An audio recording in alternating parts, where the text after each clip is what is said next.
Assalamualaikum warahmatullahi wabarakatuh.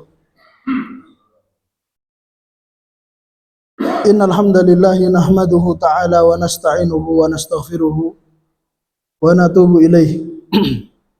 Wa na'udzu billahi min syururi anfusina wa sayyiati a'malina may yahdihillah fala mudilla lahu wa may yudlil fala hadiyalah.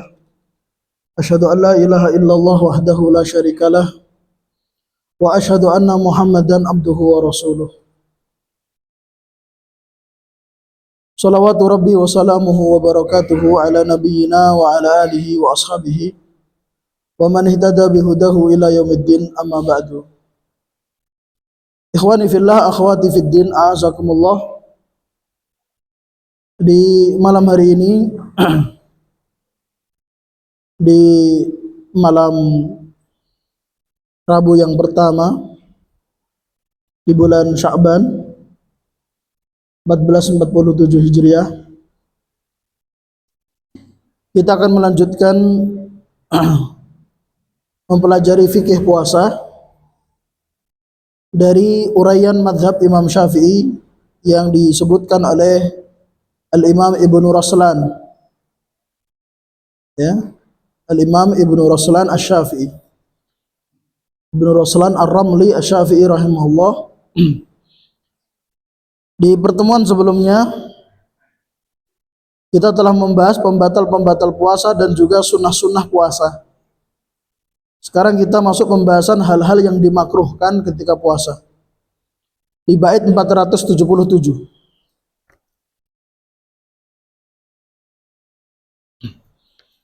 Bait 477 dan 478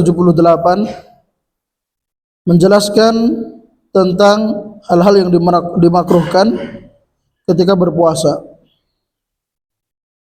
Berkata Ibnu Raslan Ar-Ramli Asy-Syafi'i rahimahullah, wa yukrahul alqu wa dzauqun wa ihtijam wa majma'in inda fitrin min siyam amastiyaku sa'imin ba'da zawal fakhtira lam yukrah wa yakhrumul wisal. Ya. Wa yukrahu, dan dimakruhkan al-alaq. Dimakruhkan al-alaq.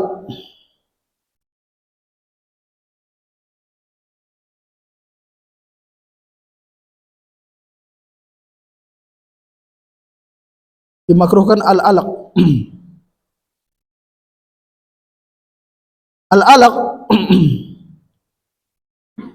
dijelaskan dalam kitab Mawahibus Somad Syarah Az-Zubad. Makna al-alaq adalah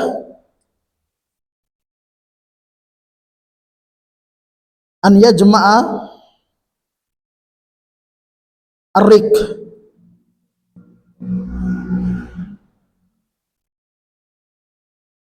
fa in ibtala'ahu aftar.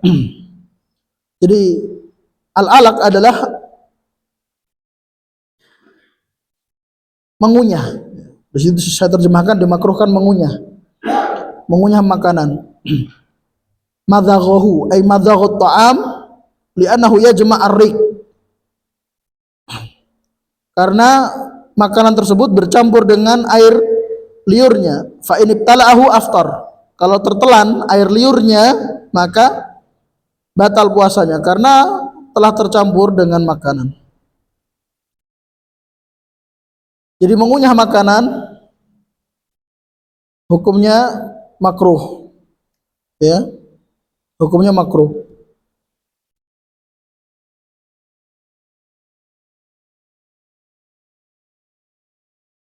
Namun dijelaskan di dalam syarahnya yang lain, Ghayatul Bayan, illa in da'at lahu hajatun linahwi tiflin laisa lahu man yakumu bihi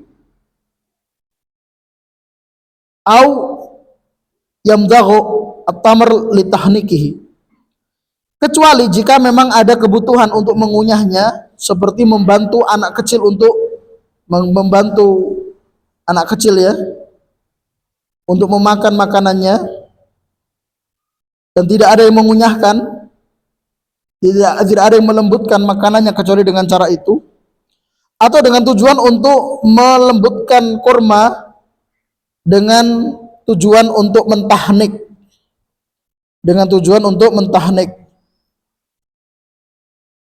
tahu yang mentahnik ya, dilembutkan kurma di mulut lalu didorong ke mulut bayi. Nah, maka yang seperti itu tidak makruh, boleh. Jadi kalau mengunyahnya itu tanpa ada hajat makruh, kalau ada hajat boleh. Kesimpulannya itu ya. Mengunyah makanan tanpa menelan, kalau tidak ada hajat makruh. Kalau dia keluarkan makanan itu dan semua air liur yang bercampur dengannya dia keluarkan, itu makruh. Tapi kalau dia keluarkan makanan lalu ada air liur yang tercampur dengan makanan tadi tertelan, maka membatalkan puasa. Tapi kalau ada hajat, ada kebutuhan seperti tadi ya, misalnya punya bayi ya, usia yang sudah mulai dilatih makan, tapi makanannya perlu lembut ya, maka dia lembutkan pakai mulutnya. Kalau nggak ada yang bisa melembutkannya kecuali mulutnya, boleh. Tapi kalau ada, hindari. Biasanya ada alat-alat seperti sekarang ya, ada blender macam-macam, maka hindari melembutkan dengan mengunyah ketika puasa.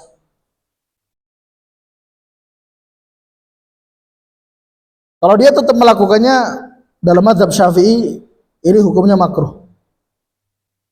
Karena masih ada media lain yang bisa melembutkan, namun dia memilih melembutkan pakai mulut. Itulah yang dibahasakan oleh Al-Imam Syamsuddin Ramli dalam syarahnya yang berjudul Ghayatul Bayan, tadi yang saya baca, ya. Illa in da'at lahu hajatun li nahwi tiflin laisa lahu man yaqumu bihi. Laisa lahu man yaqumu bihi. Itu ketentuannya. Tidak ada yang bisa melembutkannya kecuali hanya dia. Tapi kalau ada yang bisa melembutkan yang lain seperti alat atau yang lainnya, ya, maka tentu ini tidak berkebutuhan. Ini masuk ke dalam hukum makruh. Tapi kalau ada hajat dan memang tidak ada yang melembutkan makanan itu kecuali hanya dia, maka boleh, alias tidak makruh. Makruh tadi artinya hendaknya dijauhi ya. Makruh hendaknya dijauhi. Nah, baik. Kemudian wadzaukun. Sekarang yang kedua, tadi yang pertama makruh adalah al-alaq, mengunyah makanan. Tadi kita sudah ada rincian ya. Mengunyah, kalau nggak ada hajat makruh. Itu jika tidak tertelan air liur yang bercampur dengan makanan. Tapi kalau tertelan batal. Kalau nggak tertelan makruh namun nggak batal. Kalau ada hajat, ada keperluan, semisal untuk menyuapi anak, ya, melembutkan makanannya, jika tidak ada media lain untuk melembutkan makanan kecuali dengan cara itu, maka boleh. Tidak makruh, apalagi membatalkan puasa, tidak. Ini rincian-rincian perlu diperhatikan. Ini lebih lengkap ya. Dan dulu kita juga membahas seperti ini kan, mencicipi makanan itu tidak dimakruhkan, ya kan? Di kajian-kajian kita sebelumnya, kitab-kitab di tahun-tahun sebelumnya, sebelum Ramadan kita membaca kitab-kitab fikih puasa. Apakah itu Durar Bahiyah, apakah itu Bulughul Maram, atau Mudzakkirah fi Ahkamis Syiyam, termasuk Mukhtasar Sahih Muslim Al-Mundhiri. Nah, ternyata dalam mazhab Syafi'i itu dirinci begitu. Enggak dimutlakkan boleh begitu.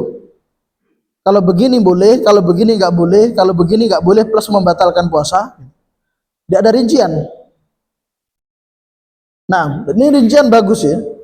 Rincian itu bagus sehingga kalau ada cabang-cabang permasalahan Kalau ada kasus-kasus kita bisa mengetahui jawaban dari kasus itu karena kita sudah memegang rinciannya. Tapi kalau global boleh atau global makruh begitu, kalau ada cabang-cabang masalah kita bingung. Tapi kalau ada rincian, apa yang mendekati rincian itu kita bisa mengetahui hukumnya. Wallahu a'lam. Kemudian yang kedua adalah dzauqun. Mencicipi makanan. Mencicipi makanan. Ya. Dzauqun mencicipi makanan.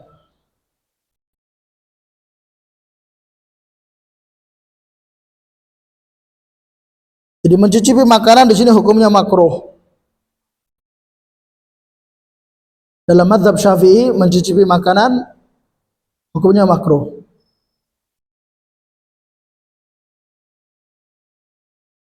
Adapun sisi pendalilan, karena kita itu mengikuti dalil ya. Belajar fikih mazhab boleh. Mau apa?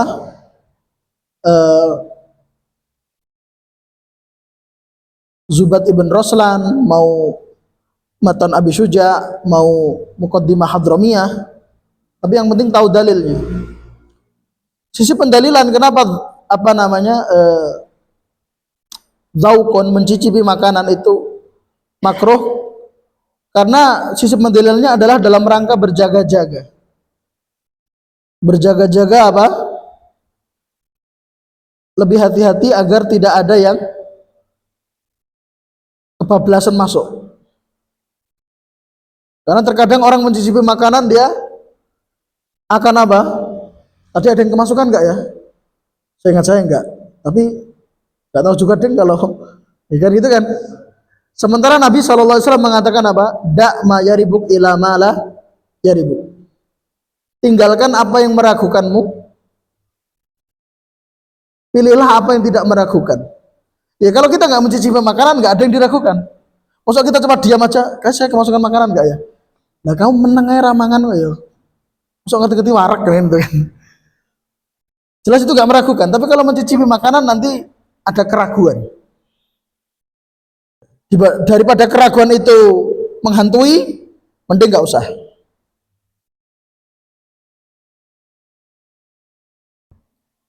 Tapi yang benarnya mencicipi makanan itu tidak mutlak makruh. Mencicipi makanan itu hanya makruh jika tidak ada kebutuhan, sama dengan tadi ya, mengunyah makanan. Mencicipi kurang apa gitu kan? Kurang asin atau kurang apa ya? Bumbunya kurang apa? Kurang sedap atau apa ya kan? Kurang rempahnya, kurang bumbunya. Kalau ada hajat maka boleh.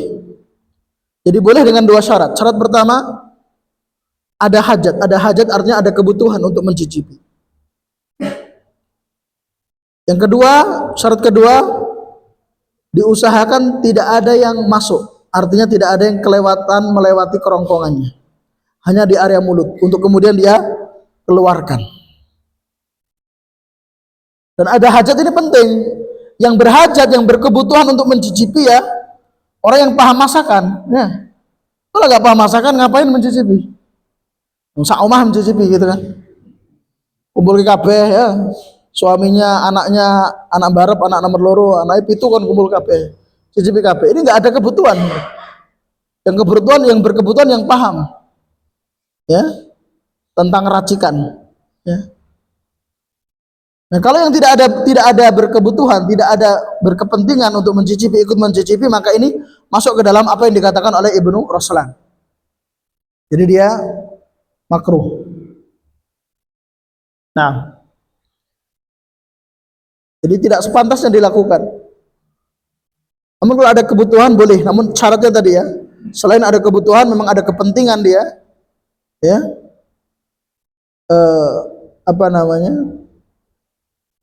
diusahakan tidak ada yang kebablasan, kelewat masuk.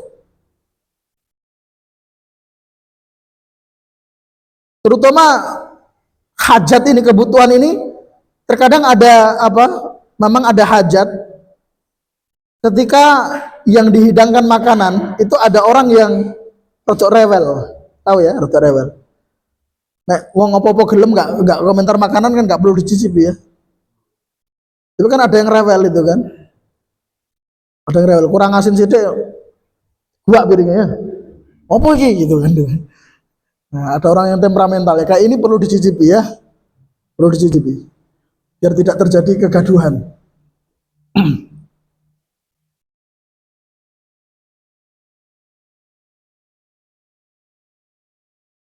Syekhul Islam Ibnu Taimiyah rahimahullah dalam Majmu' Fatawa beliau mengatakan dzauqut ta'am yukrahu li ghairi hajatin. Mencicipi makanan hukumnya makruh jika tanpa ada kebutuhan. Meskipun makruh, tapi kalau tetap dilakukan lakin la yuftiruhu, tidak membatalkan puasa. Amalil hajah fahuwa kal madmadati. Adapun kalau ada kebutuhan, maka hukumnya sama seperti madmadah. Tahu madmadah ya? Berkumur-kumur ketika wudu. Kan Nabi SAW mengatakan apa? Wa baligh fil madmadah illa antakuna sha'iman. Kalau berkumur-kumur wudu sing nemen ya di kocak di mulutnya itu di, kecuali kalau dalam keadaan puasa. Kumur-kumur ala kadarnya terus dikeluarkan. Tak usah ditenani. Ya gitu kan. Nah, sama. Artinya mencicipi juga gitu, ala kadarnya aja.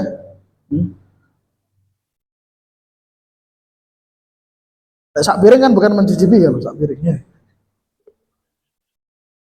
Mencicipi itu sak sendok aja nggak ada ya. Satu ujung sendok kan gitu kan.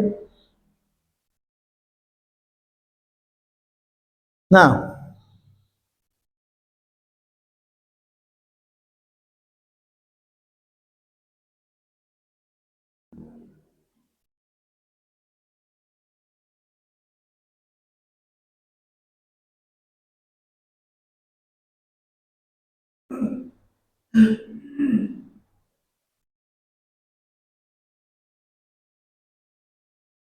Al-Imam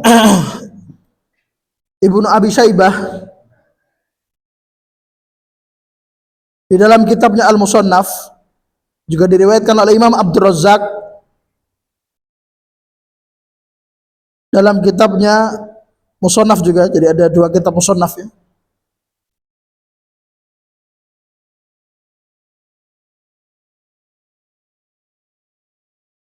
Atau afan, Ibnu Abi Syaibah saja, Abdul Razzaq enggak ada. Ibnu Abi Syaibah meriwayatkan dalam kitab Al-Musannaf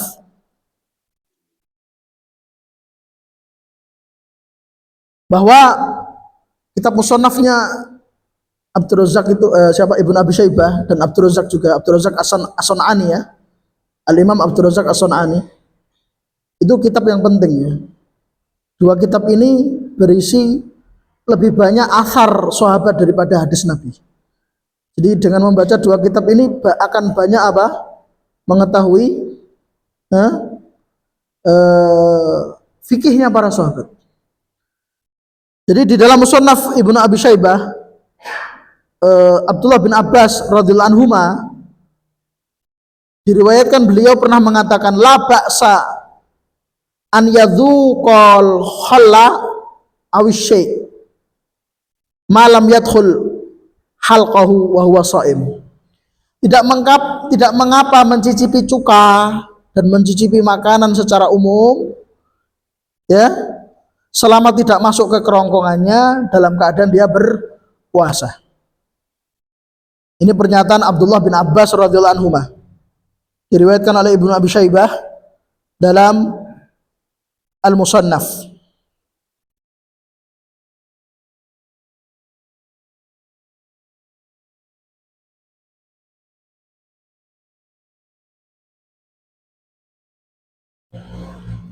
Adapun yang Musannaf Abdul Razzaq Al-Yamani itu ada riwayat, tapi kembali ke pembahasan yang pertama tadi ya, mengunyah makanan. Bahwa Hasan Al-Basri ya, Hasan Al-Basri rahimahullah, sebagaimana diriwayatkan oleh murid-muridnya yaitu Yunus, Imam Yunus mengatakan aku pernah melihat beliau, yaitu gurunya Hasan al-Basri, beliau itu Al Hasan al-Basri, beliau mengunyahkan makanan untuk anaknya yang masih kecil. Beliau masukkan makanan ke mulutnya lalu dikunyah, lalu ya dikeluarkan dari mulutnya dan dimasukkan ke mulut anaknya yang masih kecil. Ini menunjukkan tadi ya, jika mengunyah makanan itu ada hajat, kebutuhan seperti yang disebutkan, maka boleh. Tapi kalau nggak ada maka makruh. Sekarang kita ke perkara makruh yang ketiga, waktu jam berbekam, hijamah, berbekam.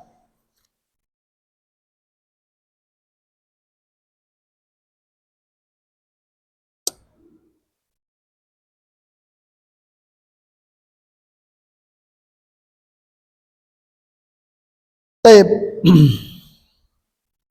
Berbekam sendiri itu ada khilaf ya di kalangan para ulama, apakah dia membatalkan puasa atau tidak.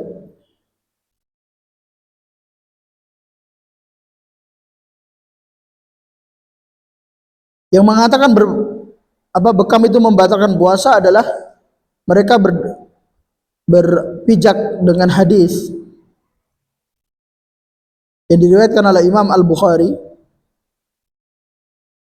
dan juga An-Nasai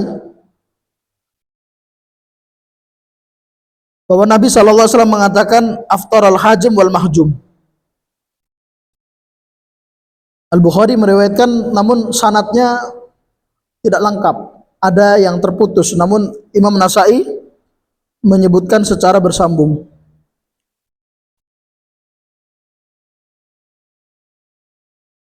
Ini pijakan mereka yang mengatakan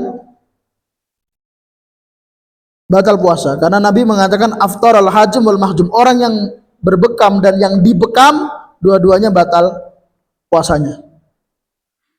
Adapun yang mengatakan tidak batal puasanya, mereka berdalil dengan hadis yang diriwayatkan oleh Abu Dawud dan Tirmidzi.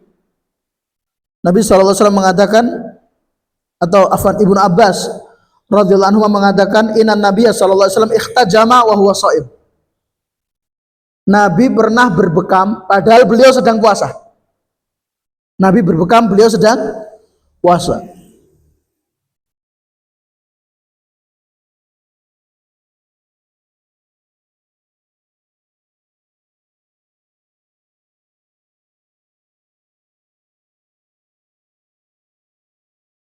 Dan di antara para sahabat yang berpendapat bahwa berbekam itu membatalkan puasa adalah Abu Hurairah. Dan sebelumnya ada Ali bin Abi Thalib. Dan setelahnya ada Aisyah radhiyallahu anhum.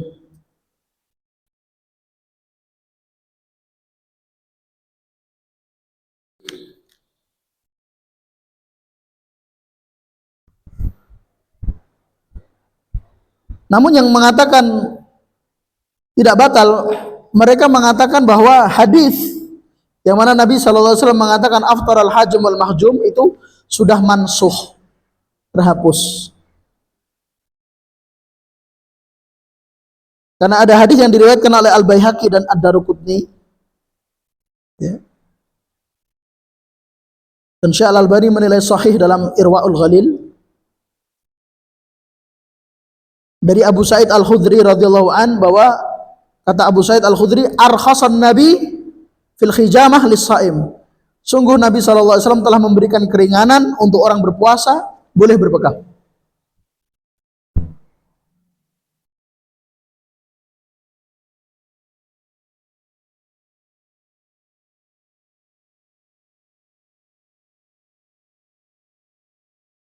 Nah, adapun dalam mazhab Syafi'i, berbekam itu hukumnya makruh. Berarti tidak sampai membatalkan ya. Makruh. Alasan makruhnya, kenapa dikuatkan makruh?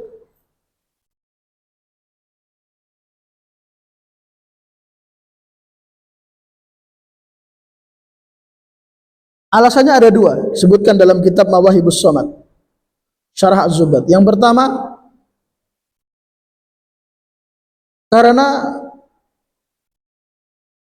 bekam itu melemahkan orang berpuasa. Afan, sebelumnya disebutkan wal fast, ya, dan juga fastu. Tahu fastu ya? Ada jarum yang ditusukkan di titik-titik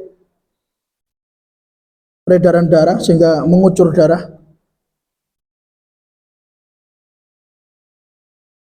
Berbekam dan fastu itu makruh karena keduanya melemahkan fisik. Karena darahnya ada yang keluar. Sedangkan orang berpuasa dia butuh kekuatan untuk bisa berpuasa sampai tenggelam matahari. Alasan kedua, walil khuruj minal khilaf fil fitri bihima. Dalam rangka untuk lebih hati-hati, maka agar keluar dari khilaf antara membatalkan dan tidak, maka makruh. Gak membatalkan, tapi sebaiknya ditinggalkan. Kalau mau bekam, tunggu malam. Ini yang dikuatkan dalam mazhab Imam Syafi'i. Jadi apa namanya, pendapat makruh ini lebih ke tadi ya, karena ada realita sebagian orang dibekam lalu dia lemas tubuhnya, demikian pula fasdu. Termasuk juga orang yang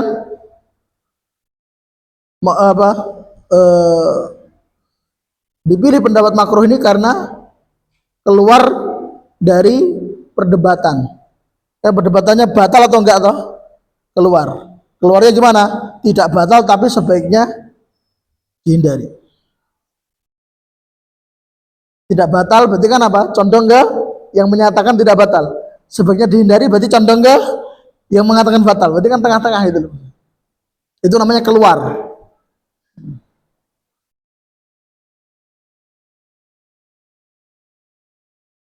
Hal makruh yang keempat, wa majma'in inda fitrin min siam. Ini yang keempat.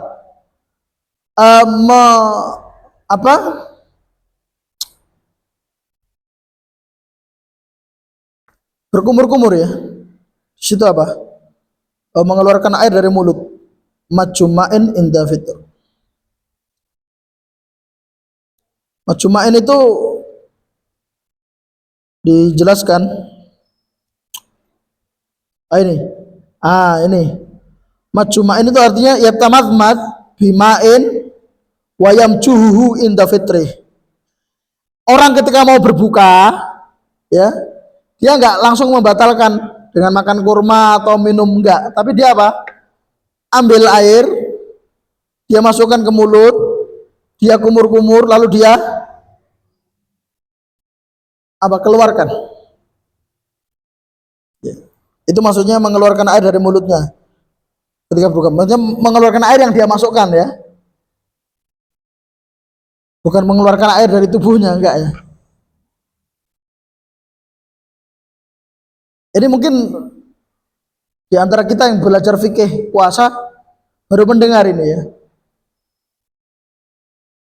Wallahu ta'ala alam, dalil yang spesifik tentang hal ini tidak ada, cuman dalam mazhab Syafi'i ini mereka mengambil keumuman dalil. Keumuman dalil itu artinya ada dalil namun sifatnya umum. Enggak spesifik begitu loh. Enggak mengerucut. Mungkin antum tahu hadisnya ya. Bahwa Nabi SAW mengatakan apa?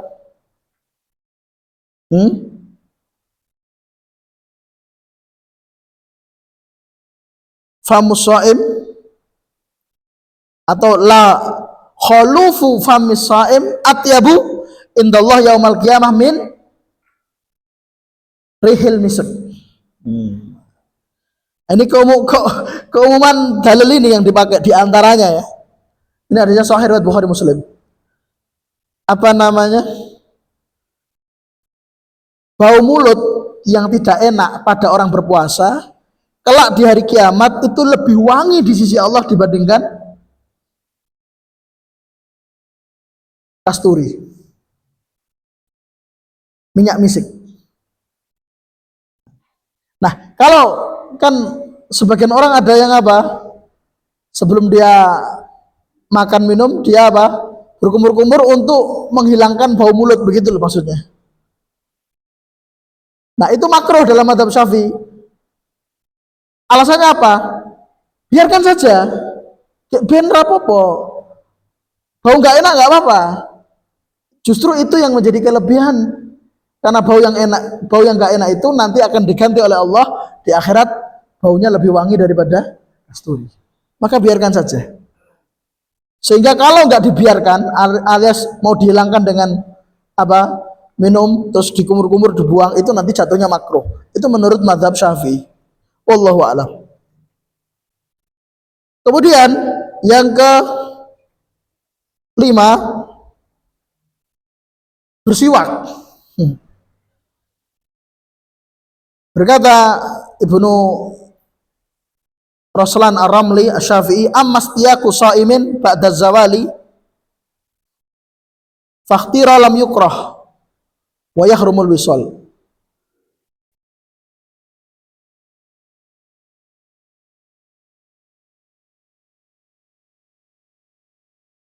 Adapun bersiwak bagi orang berpuasa setelah zawal, fakhtira maka dipilih lam yukrah.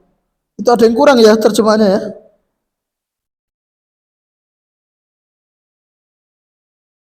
Ada kurang nggak? Adapun pendapat yang dipilih untuk bersiwak bagi orang yang berpuasa adalah makruh sebelum zawal. Ya udah pas ini ya.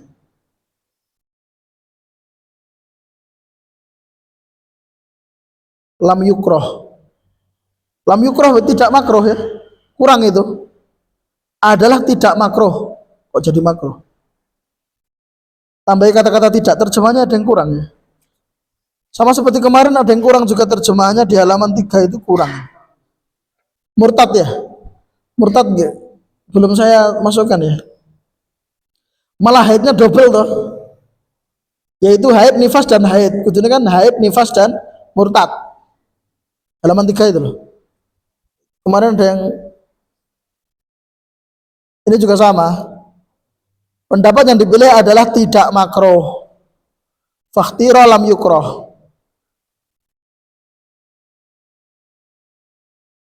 Fakhtira lam yukroh.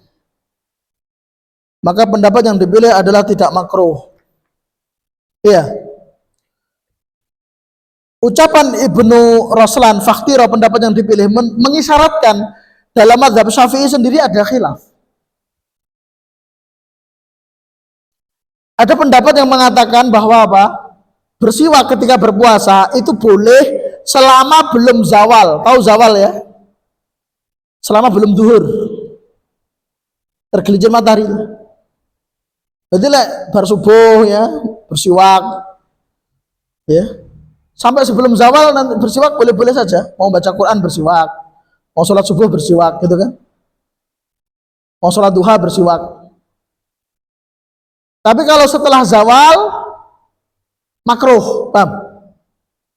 Setelah zawal makruh. Itu satu pendapat dalam mazhab Syafi'i. Pendapat kedua, dan ini yang dikatakan oleh Ibnu Raslan, fakhtira lam yukroh, dan dipilih tidak makruh. Jadi boleh bersiwak dalam keadaan berpuasa meskipun setelah zawal. Setelah zawal aja boleh, nggak makruh, apalagi sebelum zawal. Segenap boleh.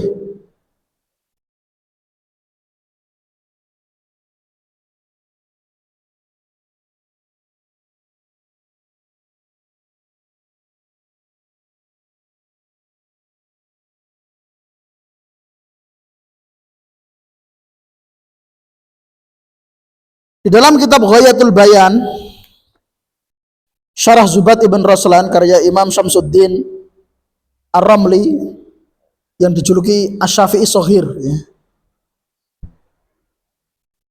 Duplikatnya Imam Syafi'i. Kalau orang sangat alim dalam mazhab Syafi'i dikatakan duplikatnya. Dia mengatakan bahwa Yang masyhur dalam mazhab Syafi'i makruh, yang masyhur dalam mazhab Syafi'iyah. Sementara Imam Syafi'i sendiri, sebagaimana dinukil oleh muridnya yaitu Imam Al-Muzani, bahwa Imam Syafi'i memilih tidak makruh. Jadi bedakan antara Syafi'i dan Syafi'iyah.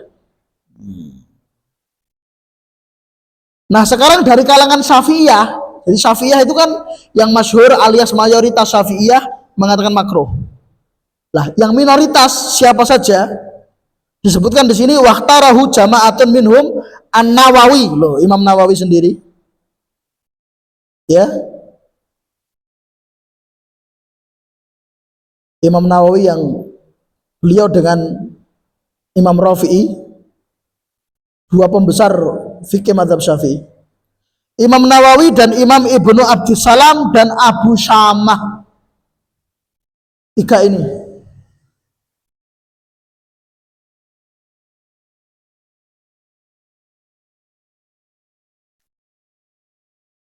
Dan yang benarnya memang tidak makruh ya. Tidak makruh. Yaitu bersiwak dalam keadaan berpuasa. Bersiwak dalam keadaan berpuasa.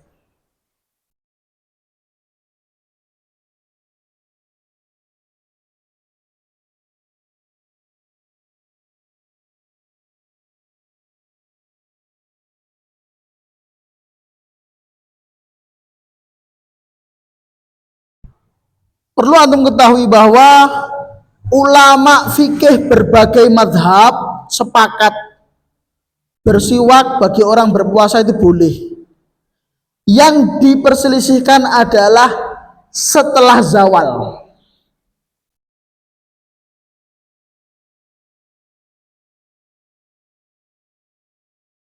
Kalau sebelum zawal boleh dan tidak makruh. Setelah zawal diperselisihkan. Ada yang mengatakan boleh dan tidak makruh sama seperti sebelum zawal, dan ada yang berpendapat apa? Boleh tapi makruh. Dan ternyata ini bukan hanya mazhabnya Syafi'iyah saja. Ini juga termasuk mazhabnya mayoritas Hanabilah, mazhab Hambali. Tapi yang benarnya adalah tadi ya, wallahu a'lam, yaitu apa? Tidak makruh meskipun setelah az-zawal.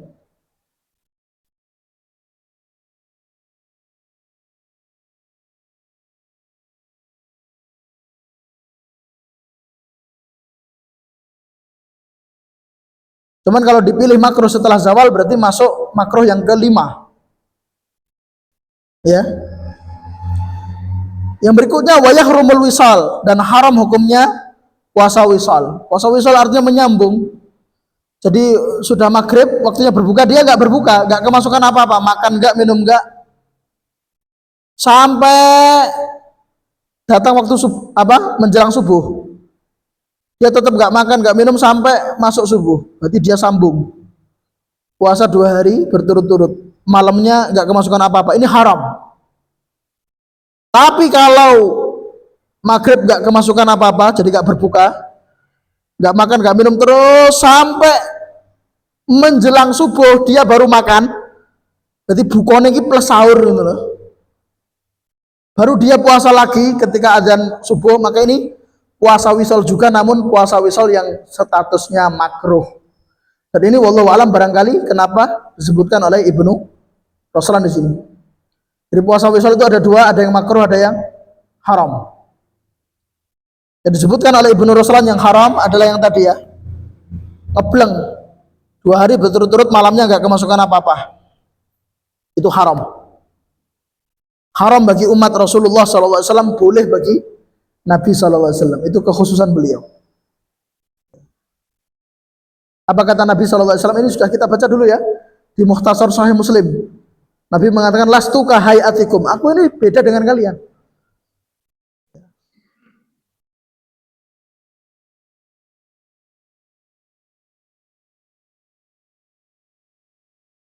Yut'imuni Rabbi wa yuskini. Ya kan?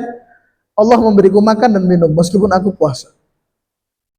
Ada yang ada penafsiran yang mengatakan dikasih makan dan minum beneran, ada yang mengatakan beliau nggak makan apa-apa tapi diberi kekuatan seperti orang yang makan minum.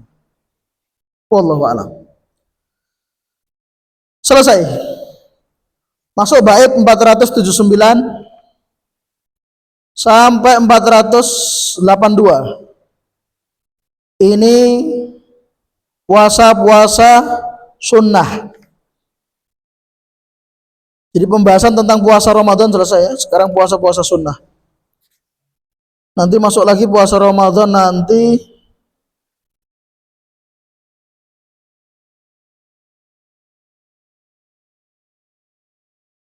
bait halaman 8 dan 9 nanti.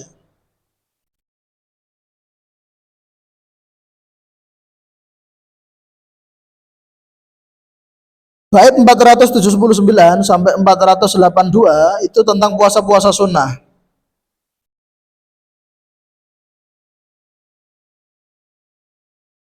Bait 483 dan 484 itu puasa-puasa yang haram.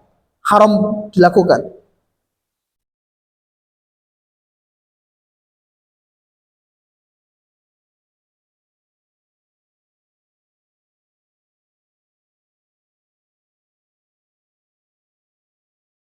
Saya baca dulu bait 479 sampai 482, 4 bait ya.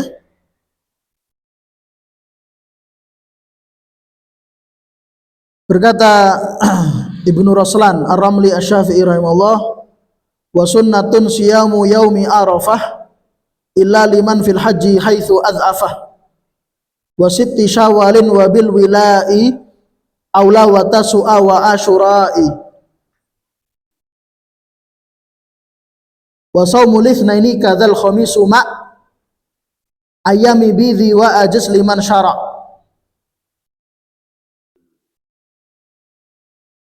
fi nafli ayyaqta'ahu bila qada wa lam yajuz qat'un lima qad furidha. Nah, baik.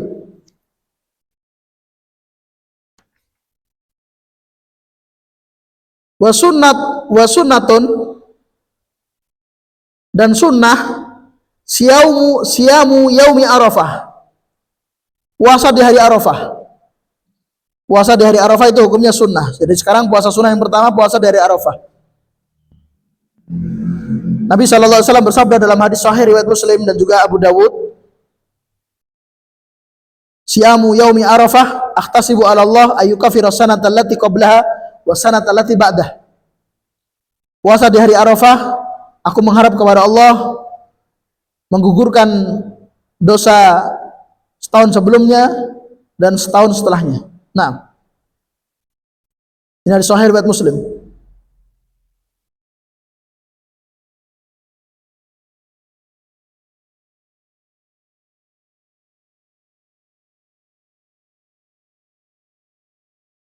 Illa liman fil haji haitsu adzafah, kata Ibnu Raslan, kecuali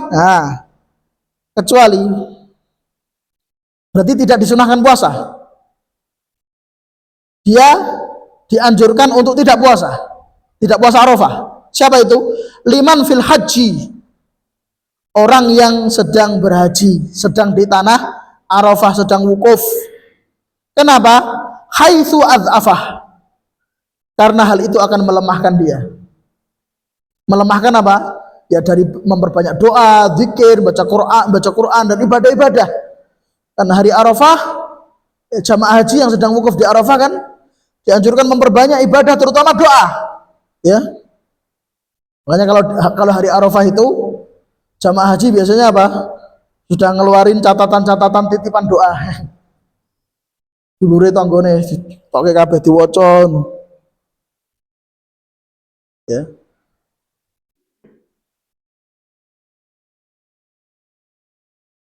Kalau kita perhatikan pernyataan Ibnu Raslan, berarti kalau dia mampu, artinya puasa nggak melemahkannya, apa? Tetap disunahkan puasa Arafah. Ya nggak? Kan nggak puasa Arafah itu kalau melemahkan dia untuk memaksimalkan ibadah, memaksimalkan doa ketika di Arafah.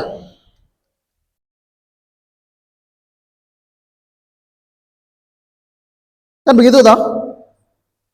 Dohir dari ucapan Ibnu Raslan. Namun di dalam kitab Mawahibus Somad, Syarah Az-Zubad, dan hal senada juga dalam Ghayatul Bayan, Syarah Zubad Ibn Raslan, dua syarah yang saya bawa ini. Wal asahu, dan yang lebih sahih dalam madhab, betul itu madhab Syafi'i, tapi dalam madhab Syafi'i ada yang lebih sahih lagi. Jadi dalam madhab Syafi'i ada khilaf juga di kalangan Syafi'i ya. Tapi yang lebih tepat adalah sebaliknya, beda dengan yang disebutkan Ibnu Raslan, yaitu apa? Tetap disunahkan nggak puasa Arafah bagi jamaah haji meskipun dia kuat, meskipun dia nggak lemah. Kan tadi disyaratkan kalau lemah, kalau nggak lemah tetap disunahkan puasa. Yang lebih kuat dalam mazhab Syafi'i adalah tetap dianjurkan untuk tidak berpuasa, biar lebih bisa memaksimalkan doanya, ya. Liyaqwa ala doa, ya.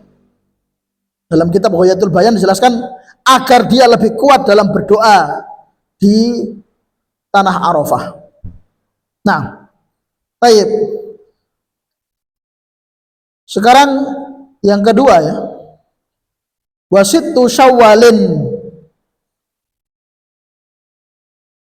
dan puasa 6 hari di bulan Syawal. Ya, antum tahu hadis sahih riwayat Muslim, dulu kita bacakan dalam Mukhtasar Sahih Muslim dan Bulughul Maram. Nabi SAW mengatakan, man shoma Ramadhana tsumma atba'ahu sittan min Syawal kana kasyamid dahr. Barang siapa yang berpuasa Ramadan kemudian ditambah dengan puasa 6 hari di bulan Syawal, maka keutamaannya seperti puasa 1 tahun penuh. Kemudian kata Ibnu Raslan, lihat, wabil wilai aula. Wabil wilai, dan dengan berturut-turut aula, lebih utama.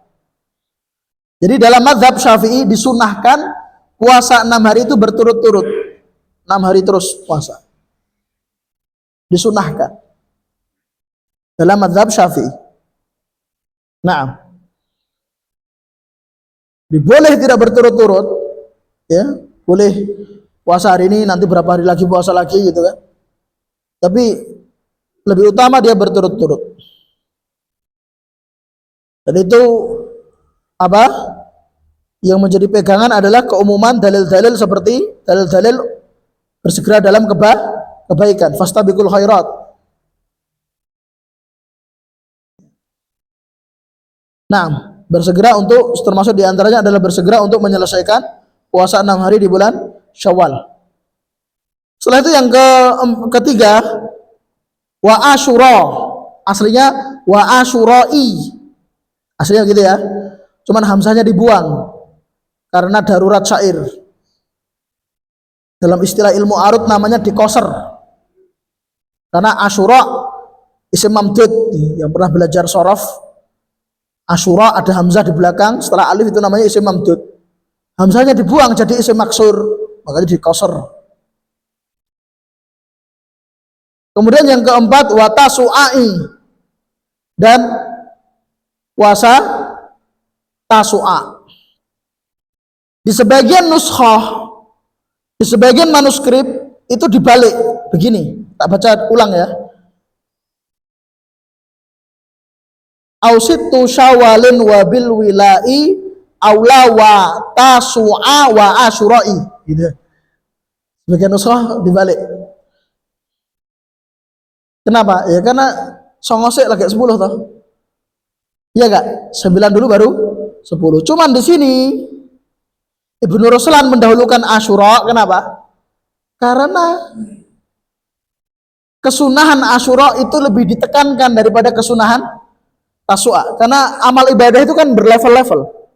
Meskipun sama-sama sunnah kan, tingkat level sunnahnya berbeda. Level sunnahnya Asyura itu di atas level sunnahnya Tasu'a.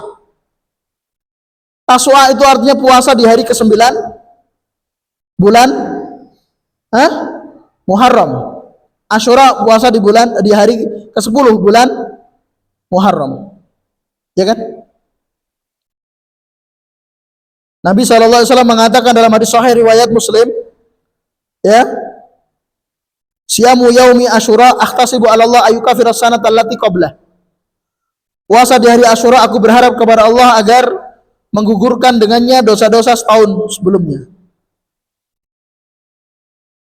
Adapun puasa Tasu'a, maka disebutkan dalam hadis sahih riwayat Muslim juga, lain bakitu ila qabil, kalau aku masih hidup tahun depan, la asumanna tase, sungguh aku akan berpuasa hari ke-9 juga. Tapi akhirnya famata qablahu. Ya, di riwayat itu disebutkan mata qablahu. Nabi SAW wafat, belum sempat menunaikan apa yang beliau ucapkan. Taib. Keberapa sekarang? Ke-5 ya. Wa shaumul itsnaini kadzal khamisu ma. Ya. Wa shaumul itsnaini kadzal khamisu. Puasa Senin Kamis. Di dalam hadis yang diriwayatkan oleh Imam At-Tabrani dalam Mu'jamul Kabir. Mu'jam itu kitab hadis yang urutannya itu disesuaikan dengan gurunya yang nulis kitab. Kalau Imam Tabrani berarti gurunya. Kalau mengurutkan gurunya itu ada yang mengurutkan berdasarkan abjad, ada yang mengurutkan berdasarkan tahun wafat. Kitab hadis yang diriwayatkan ya oleh penulis kitab hadis yang diurutkan sesuai dengan guru-guru yang meriwayatkan, itu namanya mu'jam. Dan Imam Tabrani punya 3 mu'jam. Mu'jam Kabir, Mu'jam Awsat, dan Mu'jam Shaghir. Ini dalam Mu'jam Kabir, hadisnya sahih. Nabi SAW mengatakan tu'radul a'malu yaumal itsnain wal khamis fa uhibbu an yu'rada amali wa ana shaim. Setiap hari Senin dan Kamis amalan kita diangkat, ya, diangkat, dihadapkan kepada Allah Azza wa Jal. Dan aku senang jika ketika amalanku dihadapkan kepada Allah, aku dalam keadaan berpuasa.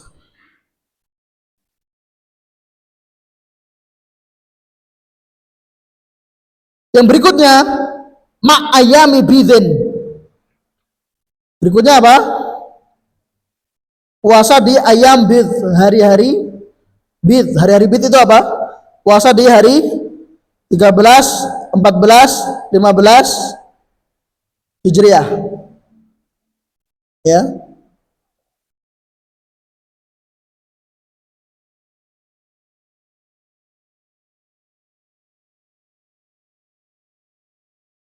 Puasa Ayyamul Bid itu disunahkan 13, 14, 15 kecuali 13 dan 14 di bulan Dzulhijjah. Karena dia hari tasyrik. Nah,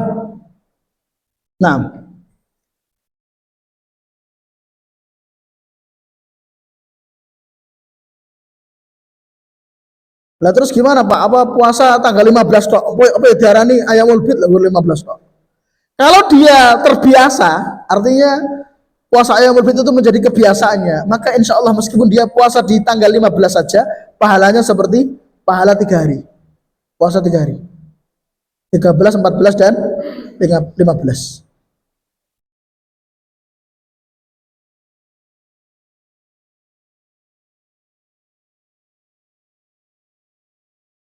Berkaitan dengan puasa Ayyamul Bid, diriwayatkan oleh Imam Nasai dengan sanad yang sahih.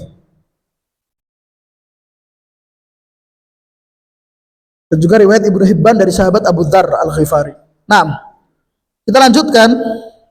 Wa ajiz liman syara, ini sudah beda pembahasan ya. Wa ajiz liman syara, ini pembahasan ajiz liman syara, ini hubungannya dengan bait setelahnya. fin nafli an yaqta'ahu bila qadha. Aslinya bila qadha'in, ada hamzahnya. Namun hamzahnya dibuang karena darurat syair. Tadi ya, isim mamdud jadi isim maksur gitu. Dan bolehkanlah liman syarok, bagi orang yang ingin memulai. Syarok di sini maknanya bada'ah, orang yang memulai fin nafli puasa sunnah an yaqta'ahu bila qadha, untuk memutusnya tanpa qadha. Artinya orang puasa sunnah di tengah-tengah puasa dia membatalkan puasa, boleh dan tidak ada qadha. Tapi walam yajuz, tidak boleh seperti itu. Qat'un, memutus puasa di tengah-tengah, liman qad furido, bagi orang yang melakukan puasa yang telah diwajibkan. Paham? Lek posone Ramadan ya aja. Lek posone sunah ngerti-ngerti nek ater-ater ya. Kok dibuka kok enak ini ya. Lek kesoren ya rasanya beda ya. Tak batalke wae boleh. Qadha enggak? Enggak. Menurut Imam Abu Hanifah qadha, tapi itu pendapat lemah. Yang benar enggak ada qadha. Ya. Baik. Nabi Shallallahu Alaihi Wasallam mengatakan sebagaimana dalam riwayat Tirmidzi sahih, ya, hadisnya sahih riwayat Tirmidzi, as-saim al-mutatawwi amiru nafsihi, orang yang berpuasa sunnah itu terserah dirinya. Insya'a soma, jika dia mau melanjutkan puasa silahkan dilanjutkan, wa insya'a aftar, kalau dia mau memutusnya, membatalkannya, silahkan dibatalkan. Hadis riwayat Tirmidzi dan Imam Ahmad dinilai sahih.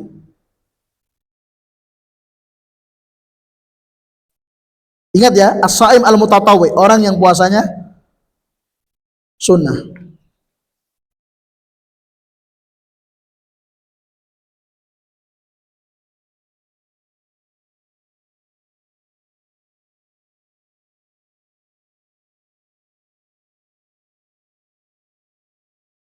Bait 483, 484 ini puasa-puasa yang diharamkan ya. Seperti puasa di hari Id, puasa di hari Tasyrik, dan puasa di hari Syak. Insyaallah kita lanjutkan pekan depan. Hadza wallahu a'lam. Subhanakallahumma bihamdik asyhadu an la ilaha illa anta astaghfiruka wa atubu ilaik. Assalamualaikum warahmatullahi wabarakatuh.